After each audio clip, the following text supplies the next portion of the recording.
E eu lhes convido hoje a abrir sua Bíblia em 1 Samuel, capítulo 15, versículo 1 em adiante.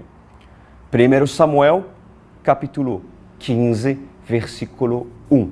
Vamos orar ao Senhor. Meu Pai amado, não tenho palavras para lhe agradecer o quanto o Senhor é fiel, é maravilhoso, é provedor, é defensor de todos aqueles que querem ter compromisso contigo.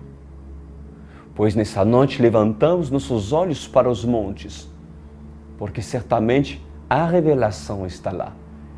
Então subamos, que os adoradores, que as Anas sobem até Siló e encontre em ti, Adonai, as respostas, as dúvidas, que elas sejam respondidas e assim também que todos possamos nos alegrar por tudo aquilo que o Senhor entregará nas nossas mãos nessa noite para a sua glória e para a sua honra.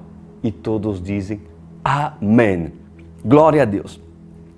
1 Samuel, capítulo 15, versículo 1. Diz a palavra do Senhor. Samuel, que era um profeta de Deus verdadeiro, disse a Saul. Saul, para as pessoas que não sabem, era o primeiro rei instituído sobre Israel. Ou seja, um rei ungido pelo Senhor, né? Samuel disse a Saul: eu sou aquele a quem o Senhor enviou para ungir-lo como rei de Israel, o povo dele. Por isso, escute agora a mensagem do Senhor. Assim diz o Senhor dos Exércitos: castigarei os amalequitas pelo que fizeram a Israel, atacando-o quando saía do Egito. Agora vão, ataquem os amalequitas e consagrem ao Senhor para a destruição tudo o que lhes pertence. Não os poupem. Matem homens, mulheres, crianças, recém-nascidos, bois, ovelhas, camelos e jumentos. Bom, vamos falar sobre essa passagem, certamente muito polêmica, causadora de muitos debates teológicos em rádio, em televisão, onde se dividem em grupos. E quando se intrometem os ateus, não lhe conta o quanto confusão, né, se encontra nesses debates. Por quê? Porque há quem são ateus e justificam a sua incredulidade e não querer conhecer Deus, porque eu acho um Deus severo, um Deus que mata criança, um Deus que mata mulheres, que mata pessoa. Que Deus é esse, né, meus queridos? Mas há outro tipo de pessoas que creem em Deus, porém, não crê no Deus do Antigo Testamento, mas crê no Deus da graça. Então, tudo que podem fazer para pular esse trecho bíblico e se esquivar dele, eles o fazem. E há outros que creem na lei e creem na graça. E tem motivos de crer e também entender o porquê de muitas coisas que justificam a intervenção de Deus e a ordenança do Senhor em matar todos os homens, desde o adulto, criança, recém-nascido, bois, camelos e tudo. Vamos entender acerca desse trecho muito importante. Então, essa passagem, como outras, inclusive passagem nem semelhante a essa, pode ser uma das mais debatidas da Bíblia. E me atrevo a lhe dizer nessa noite que esse trecho pode até ser um dos motivos que muitos se esquivarem da lei. Muitos não querem o Antigo Testamento. Eu me lembro quando eu comecei a conhecer a Bíblia nos Estados Unidos, descobrir a Bíblia. Obviamente eu frequentava a igreja e eu conhecia membros, né? E eu conheci uma pessoa que tinha um certo conhecimento da Bíblia, né? Mas sempre se esquivava de me apresentar certos pontos sobre a lei, porque essa pessoa não acreditava que o Deus da graça que Jesus apresenta seria capaz de cometer tais atrocidades em matar recém-nascido, em matar criança. Bom, nós vamos entender hoje acerca disso. Pois um conflito interno, vamos falar assim, corrói muitos desentendidos, fazendo que não conseguem acreditar que o Deus da graça é o mesmo do Deus da lei. Porque assim diz o Senhor, eu sou o mesmo ontem, na lei, hoje, na graça e amanhã. É o mesmo. Ele tem o mesmo coração, ele tem os mesmos pensamentos, ele tem os mesmos propósitos, ele tem o mesmo. É o mesmo. Nada muda. É ele mesmo que fez isso. E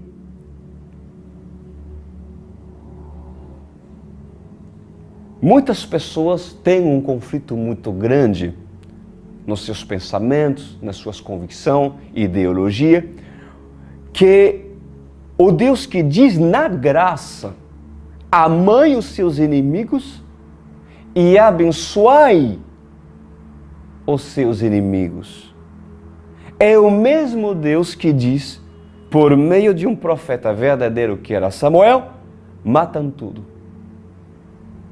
Matam tudo, não os poupem, matam homens, mulheres, crianças, recém-nascidos, bois, ovelhas, camelos e jumentos. Assim está escrito.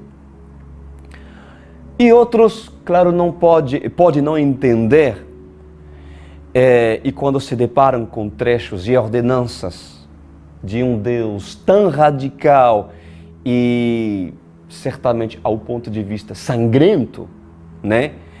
Eles se esquivam e pulam de capítulo até achar algo que lhe faz lembrar do Deus da graça.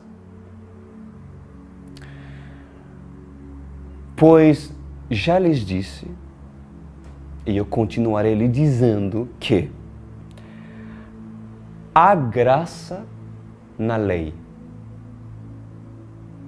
e há lei na graça. Ou seja, vocês encontrarão na graça a lei e vocês encontrarão a lei na graça. Mas a grande pergunta que hoje podemos nos fazer, obviamente, que culpa teriam crianças inocentes, bebês recém-nascidos, né? Gados, camelos, para quem gosta de animais, né? E são sensíveis a ouvir esse trecho. Que culpa teriam todos esses? É uma pergunta que é digna, obviamente, de nós refletirmos nessa noite. Pois, para responder, meus amados, a essa pergunta, primeiro vamos precisar analisar um contexto e, principalmente, procurar entender o quê? Primeiro, o caráter de Deus. Primeiro. Segundo, o propósito de Deus. E terceiro, a presença de Deus. Ou seja, Deus sabendo tudo aquilo que vai acontecer amanhã. Porque Ele é soberano. Só Deus tem essa faculdade, meus queridos. Ele sabe quem são esses amalequitas.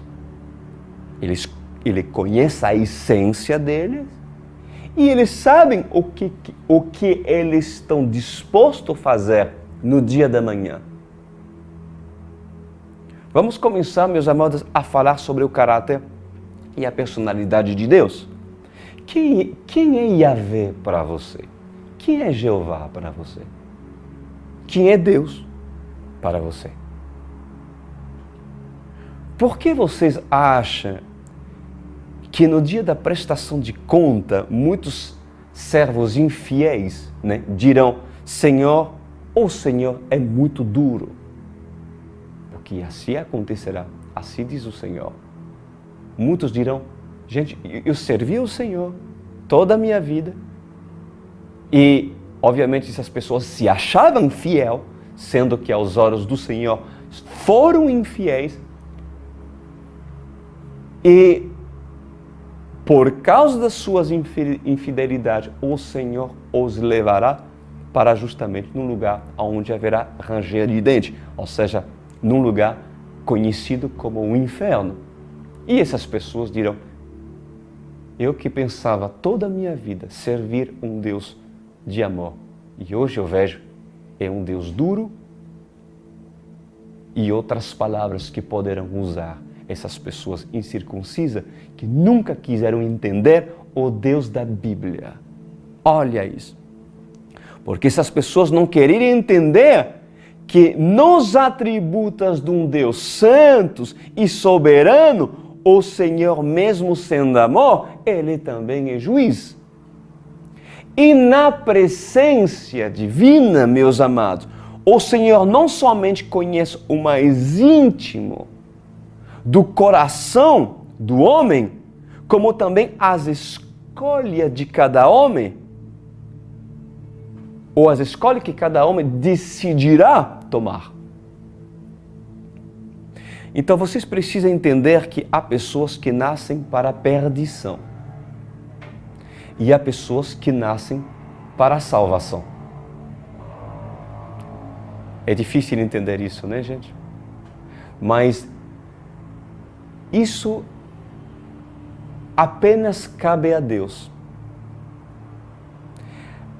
que conhece todas as coisas. Judas nasceu para a perdição. Quem inventam por aí em debate teológico que Judas poderia se arrepender, eu digo não, porque ele foi predestinado à perdição, porque foi escrito e foi o plano de Deus. Há pessoas que nascem com uma essência má, roubam, matam, e Deus sabe que por causa da inclinação de um coração tão mau, impiedoso, essa pessoa jamais se inclinará ao arrependimento. O homem não pode ter essa faculdade de decidir e dizer: essa pessoa nasceu para morrer. Não, só cabe a Deus. Mas vocês precisam saber e entender que dentro da visão profética de um Deus que sabe todas as coisas e tudo aquilo que amanhã acontecerá, o Senhor é capaz de saber: essa aqui nasceu para a perdição, essa aqui não. Essa aqui não. Então, por causa da faculdade de Deus saber tudo o que se passa e o que há de passar, o Senhor estabelece seu juízo, sem piedade. E nós encontramos casos em que Deus julga sem piedade certas pessoas. E isso foi o caso dos amalequitas. Mas há muitos casos na terra no qual Deus nem dará chance a essas pessoas se salvar.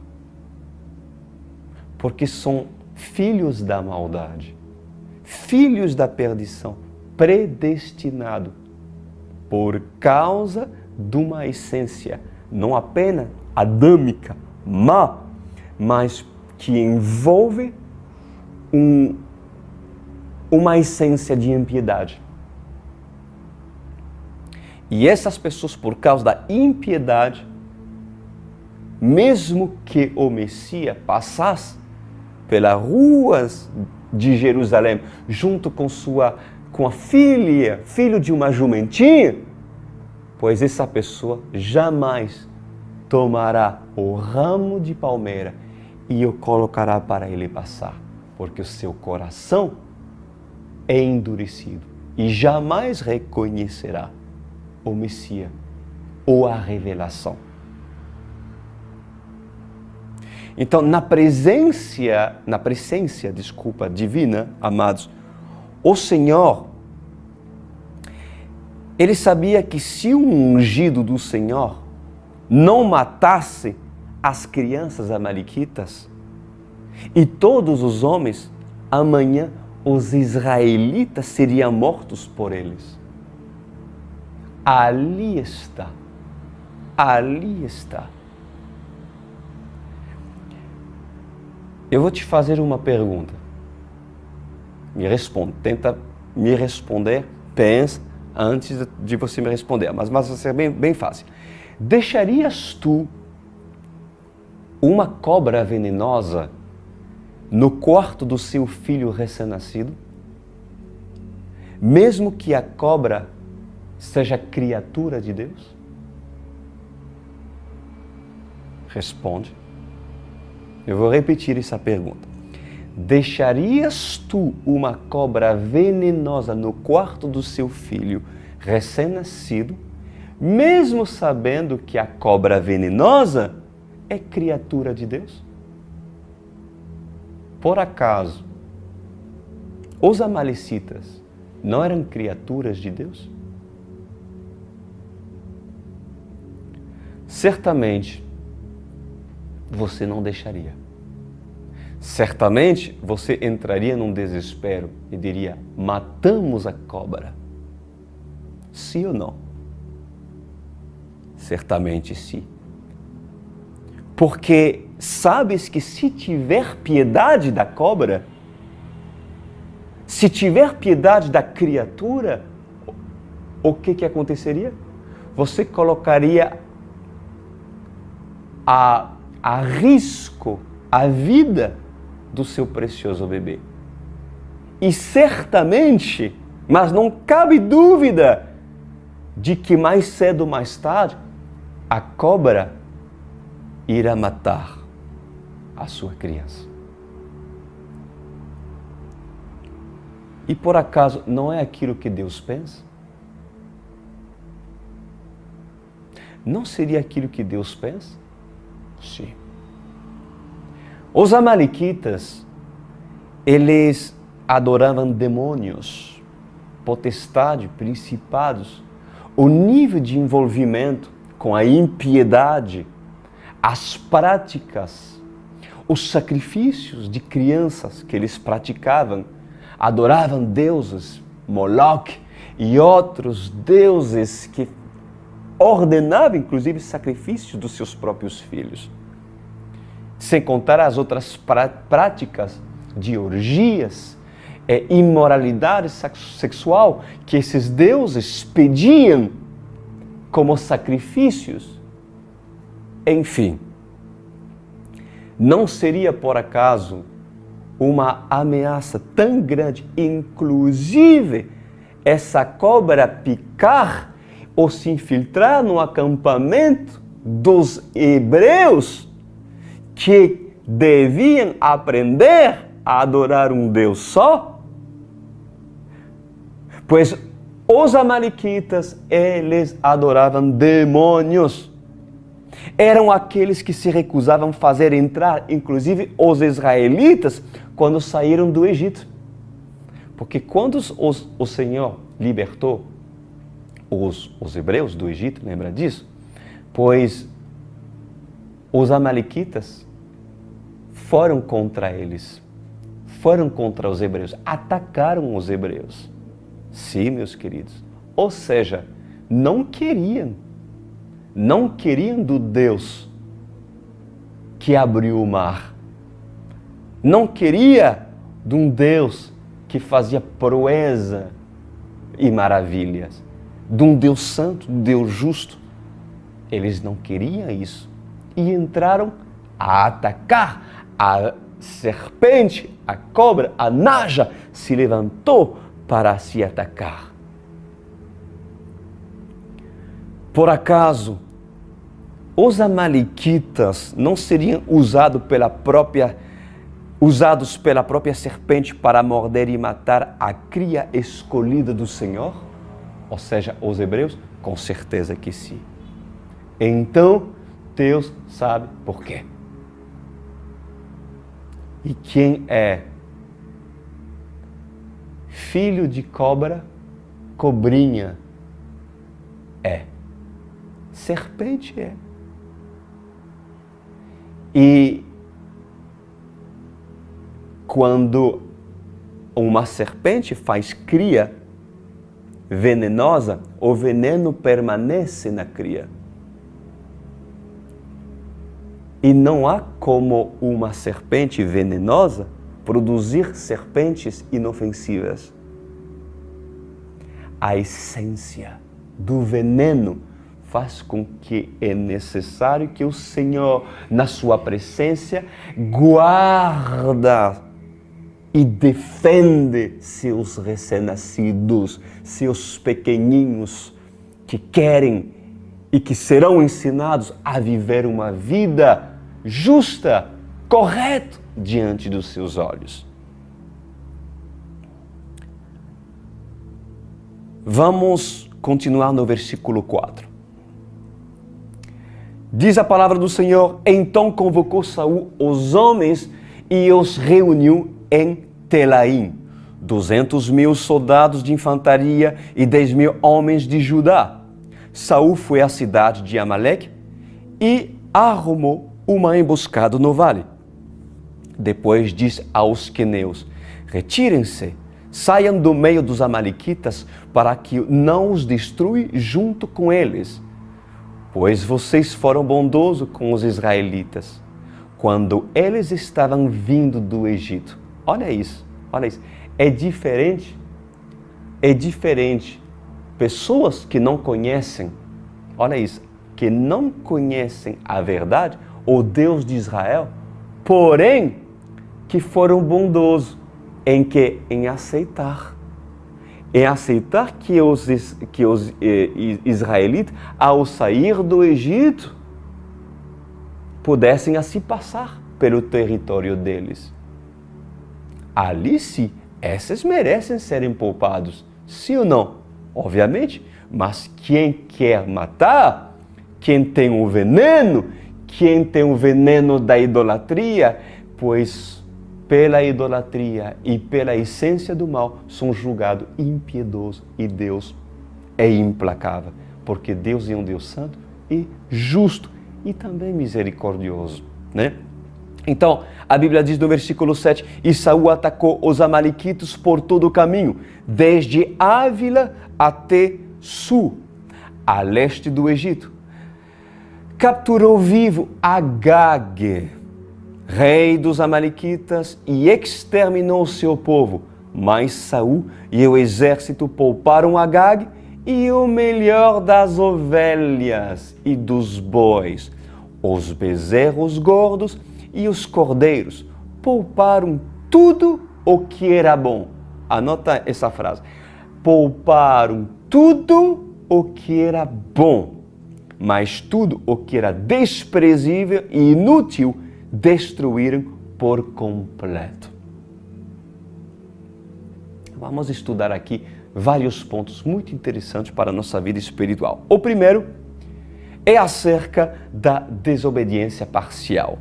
O Senhor, por intermédio de Samuel, de um profeta de Deus, diz assim para o rei: tu deves matar tudo. E Saul não obedeceu, mas apenas obedeceu parcialmente. Saibas tu que a obediência parcial, ou seja, obedece um pouco aqui, mas desobedece um pouco ali, pois o conjunto para Deus é uma desobediência. Mesmo onde houve obediência, pois o errado, o anatema, cancela todas as atitudes boas e todas as atitudes obedientes que tu realizou para com Deus. A obediência parcial é uma desobediência. Isso é muito sério. Porque as ordenanças de Deus, elas foram claras, meus queridos. Quais foram as ordenanças de Deus? Mata tudo e não deixa nada. Mata tudo e não deixa nada. E repara comigo que Saul, ele fez muitas coisas que Deus lhe mandou fazer. Sim. Ele fez muitas coisas que Deus lhe mandou fazer. Ele ouviu Samuel. Segundo, ele foi para a batalha contra os amalequitas, né? Inclusive não se acovardou, ou seja, ele fez. Que mais? Ele exterminou o povo. Ele exterminou o povo. Mas, em contrapartida, Saul poupou o rei amalecita. Ele poupou Agag, que era o rei amalecita, e também poupou o que era bom. Poupou o que era bom, mas tudo que era desprezível e inútil, Saul destruiu. Saul, meus amados, ele já estava numa fase decadente em relação à sua intimidade com Deus. Saul demonstrou independência, Saul demonstrou orgulho, até mesmo seu próprio filho Jonatas reconheceu que seu pai estava indo num caminho de desgraça, isso nós vimos nas palavras anteriores, ou seja, Saul estava realmente esgotando a graça que tem prazo de validade. A graça se esgota. Sabia disso? A graça se esgota. Ela vai diminuindo. Se as pessoas não se arrependem, ela diminui, ela cai, até que acabou. Não tem mais graça para aquele. Até então, Saul tinha ainda pouquíssimos créditos diante do Senhor, mas a longanimidade de Deus sobre a vida do rei se esgotou aqui. E eu lhes falo, meus queridos, tomara que muitos de vocês possam se enxergar nos erros absurdos que fez com que Saul fosse rejeitado pelo Senhor. Tudo o que era bom aos olhos de Saul, mesmo proibido, mas era bom, era agradável, era aprazível, pois Saul catou, tomou. Mas tudo aquilo que era desprezível aos olhos de Saul e proibido aos olhos de Deus, Saul destruiu. Por acaso, alguns aqui conseguem se ver em Saul? Como assim, pastor? Eu não quero ser um Saul, jamais! Há muitas coisas que sabemos que são erradas. Nós sabemos que são erradas aos olhos de Deus. E por essas coisas serem proibidas por parte do Altíssimo, os Saús religiosos são especialistas em catar, em tomar, em receber, em aceitar, em curtir o pecado, em curtir o anatema, o maldito, o proibido. Por quê? Porque assim como Saul, é bom para eles. É bom para eles. Porque tudo aquilo que era bom para Saul, ele tomou. Quando Deus diz, é proibido, é mal, não pode, é anatema, é maldição para a tua vida. Mas é bom para os meus olhos ver a mulher que não é minha. É bom para os meus olhos ver aquilo que possa satisfazer a fantasia no oculto, na minha mente. É bom, mas é proibido. E mesmo assim, Saul, sabendo que é proibido, toma, cata. Sem sequer depois dizer para Samuel que ele catou e que ele tomou.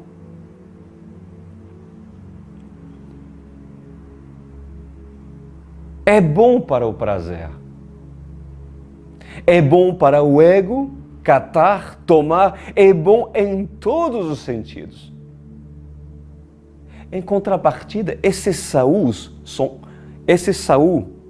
né, conforme aquilo que nós estamos vendo aqui, eles são implacáveis em outras áreas proibidas e anatemas.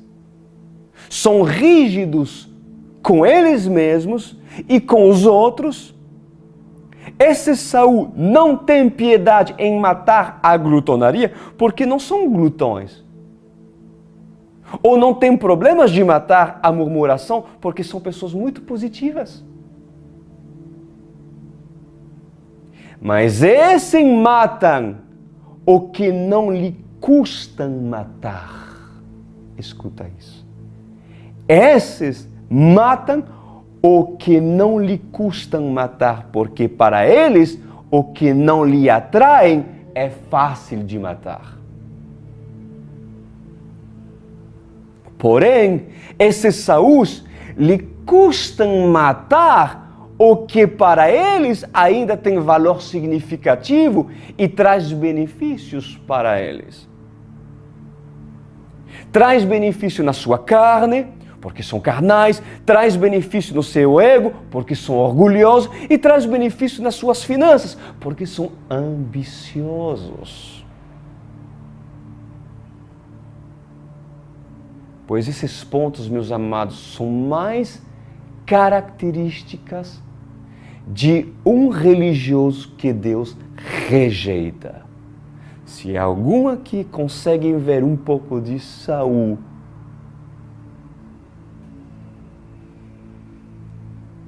arrepende-te hoje. É duro com que não lhe custa a ser duro, mas é amigável, é tolerante, é brincalhão, é gentil, é sedutor com tudo aquilo que lhe custa. O que revela o desvio de um homem, meus amados, é a sua faculdade de não querer matar aquilo que Deus manda matar. Por acaso, não seria o papel de um profeta de verdade lhe instruir acerca daquilo que deves matar?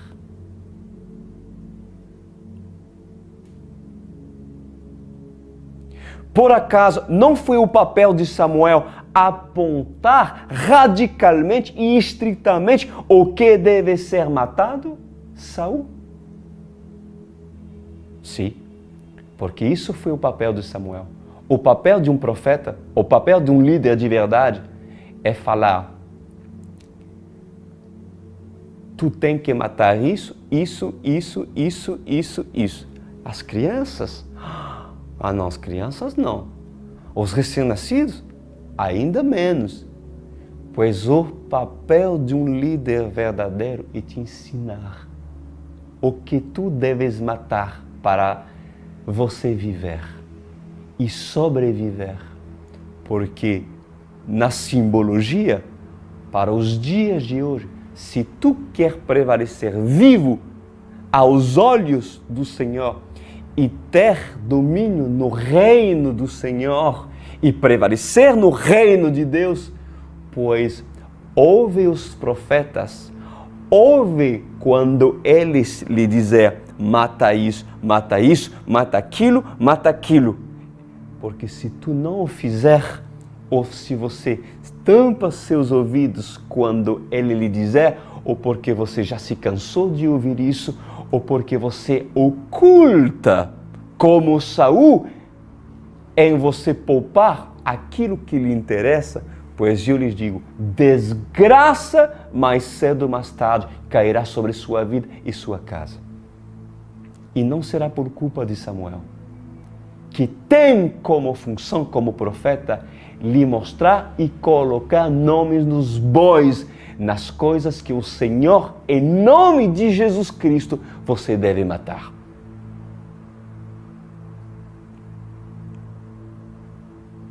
Pois, amados, o que esperas de um líder que te manda a conquistar uma cidade?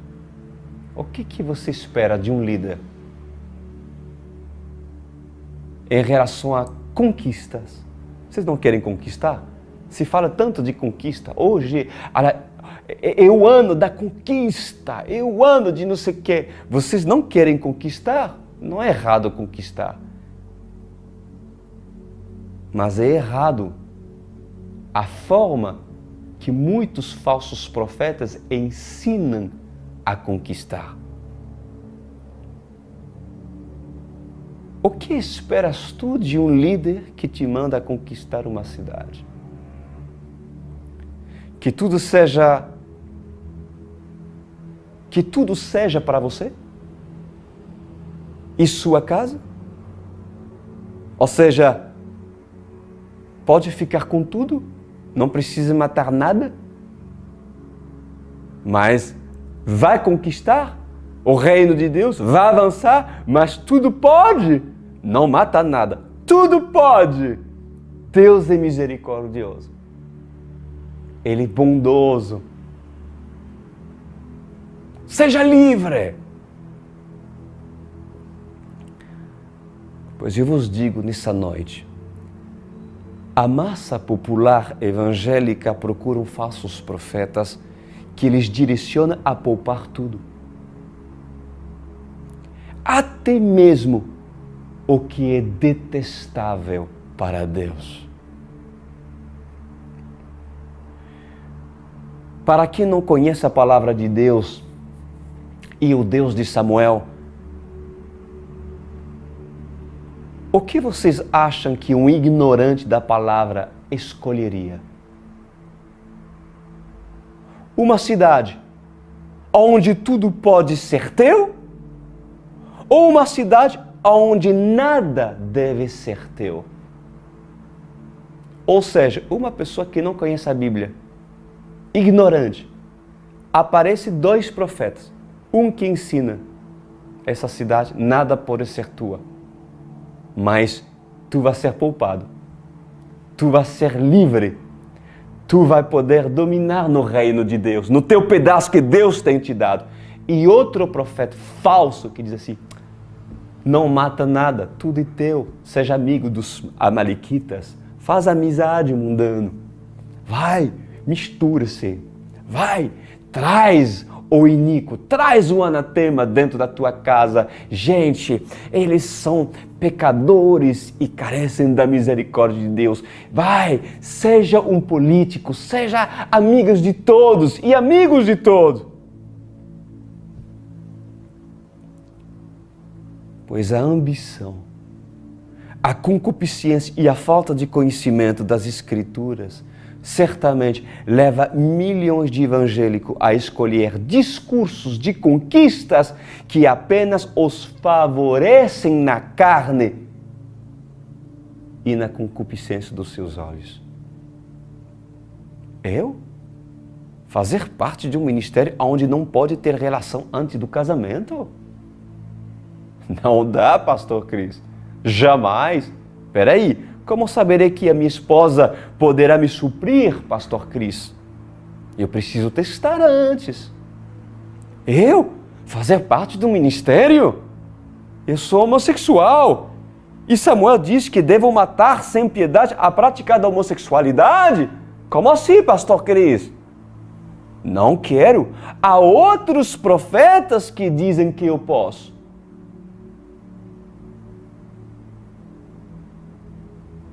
Há outros profetas que dizem que eu posso consultar Maria, que eu posso consultar os santos e que realmente isso é parte daquilo que a Bíblia diz, mentiroso, falsos profetas que vão te levar para o inferno, porque eles mesmos tropeçam e caem no buraco e levam você junto, porque vocês não querem ler a palavra de Deus quando um profeta verdadeiro lhe ensina acerca da verdade.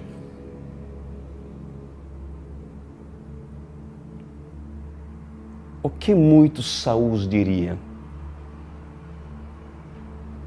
Esse ministério de Samuel é muito radical. Porque eles pedem para seus membros de serem radicais e impiedosos contra o pecado descrito na Bíblia. Inclusive, eles colocam nome nos pecados.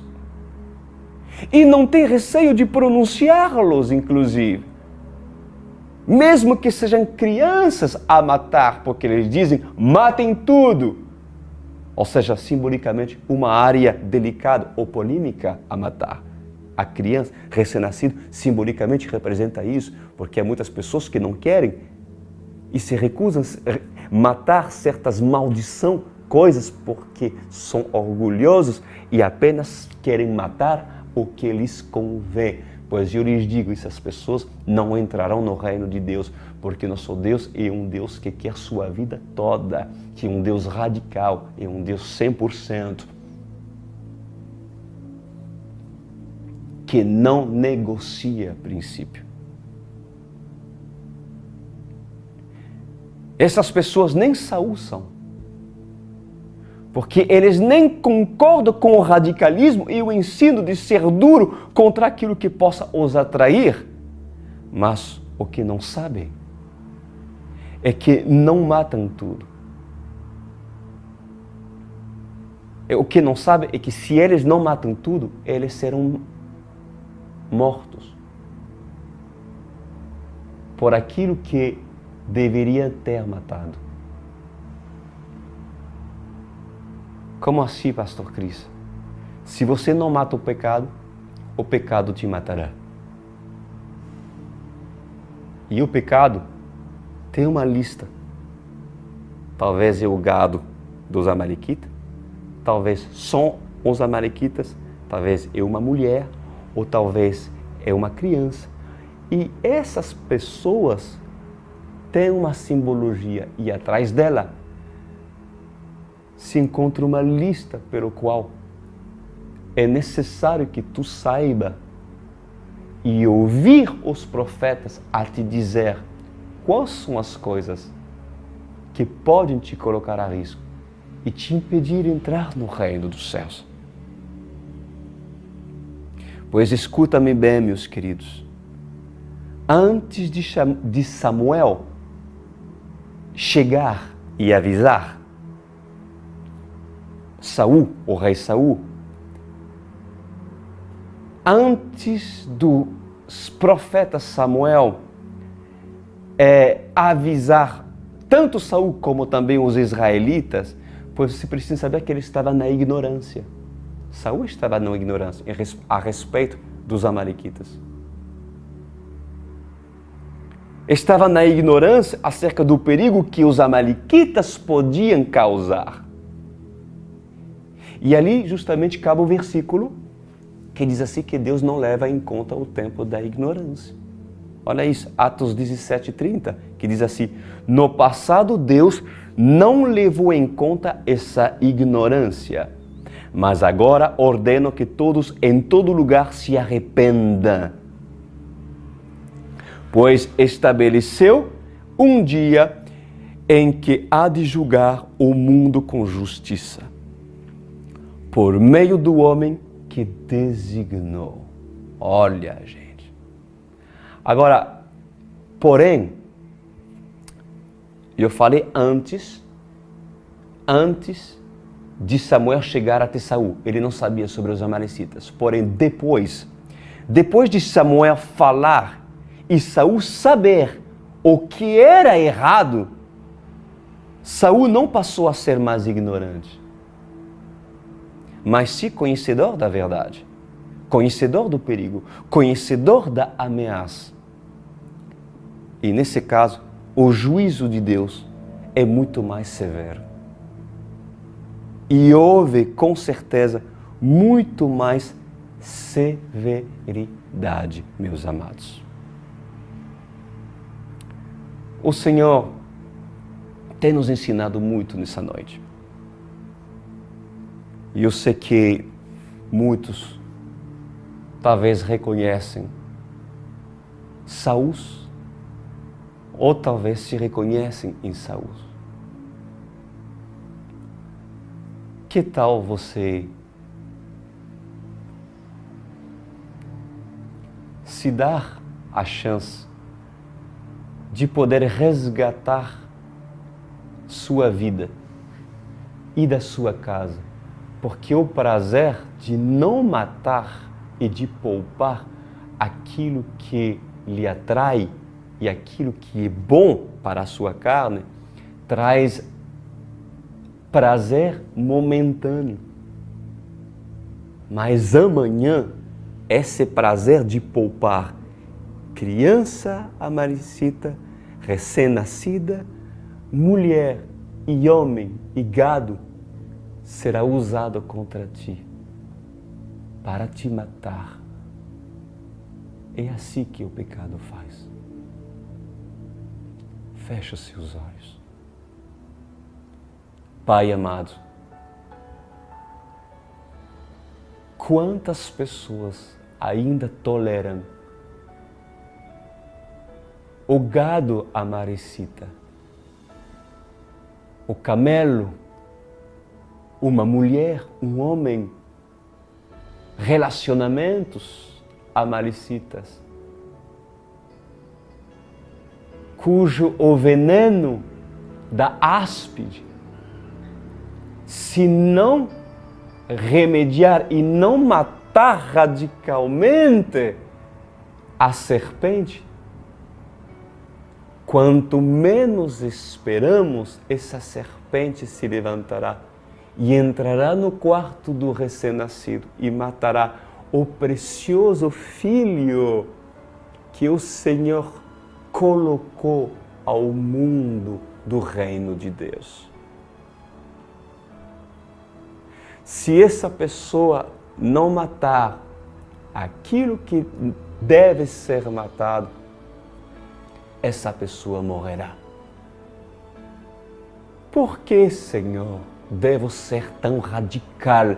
Ou por que devo estar debaixo de uma autoridade de um Samuel que desmata tudo e fala o nome dos pecados? Por que deverei eu fugir e me esquivar para assim ter uma vida mais aprazível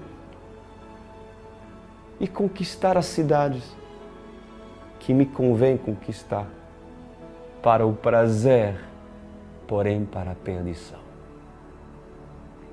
Qual líder vocês vão escolher? Samuel, que tem um discurso firme, ou Eli, que é um falso profeta e que deixa seus filhos em Siló profanar o templo, se prostituir e diz: eles são jovens, afinal eles estão servindo no templo. Bom, Deus é um Deus misericordioso que os perdoe. Qual líder você quer? Eu quero um Samuel que me leva para o céu. Assim, Senhor, bem sei que o Senhor usou meus lábios para fazer com que esse rei que quer reinar no reino de Deus, acorde e seja radical para a sua glória e honra. Muito obrigado, Senhor. Amém.